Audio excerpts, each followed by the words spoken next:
Hi, my name is Mike Reese, and I'm a registered dietitian and licensed practitioner consultant.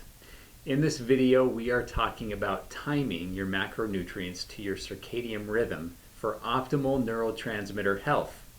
We'll start with the protein interval, then we'll look at carbohydrates, and lastly, how to get the right fats into your diet.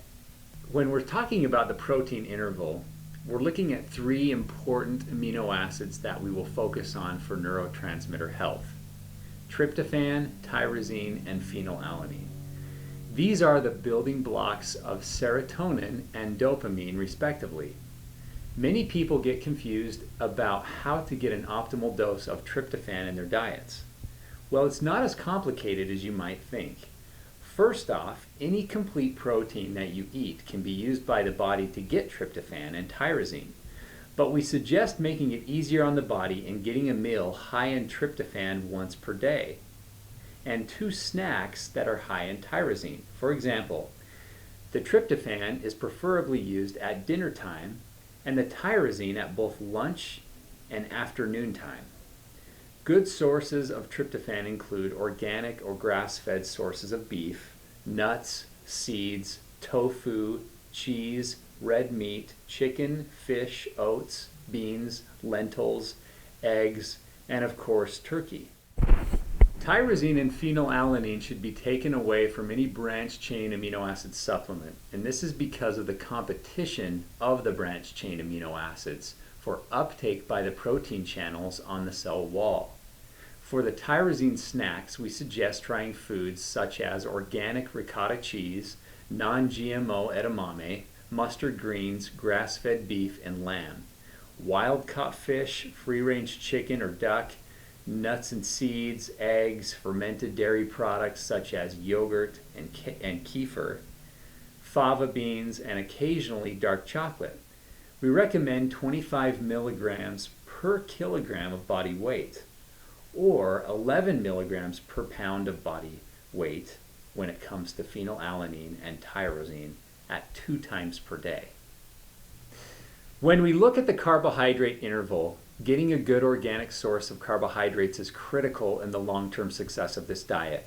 We suggest beets, organic berries, colorful vegetables, chickpeas, and non-GMO organic whole grain oats at breakfast time.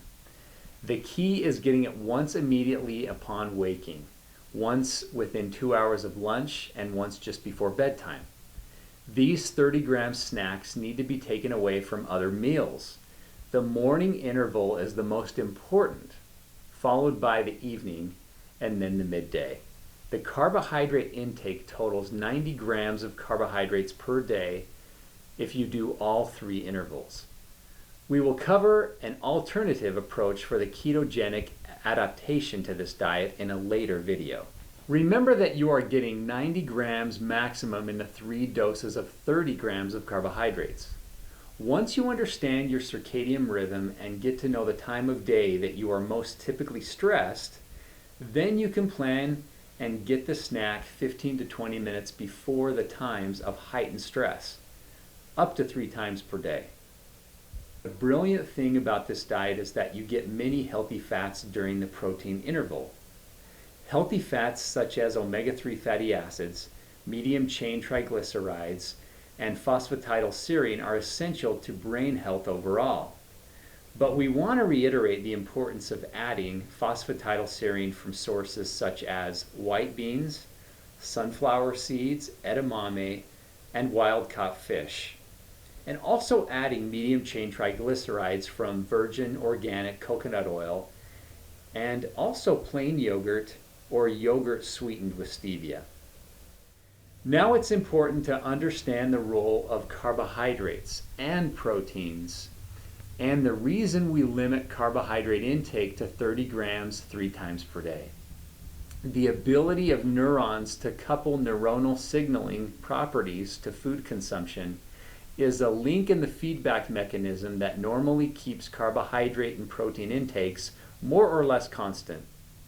However, serotonin release is also involved in such functions as sleep onset, pain sensitivity, blood pressure regulation, and control of the mood.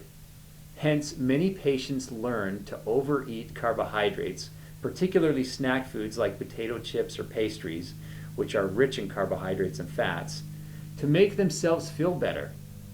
This tendency to use certain foods as though they were drugs is a frequent cause of weight gain, and can also be seen in patients who become fat when exposed to stress, or in women with premenstrual syndrome, or in patients who are attempting to give up smoking.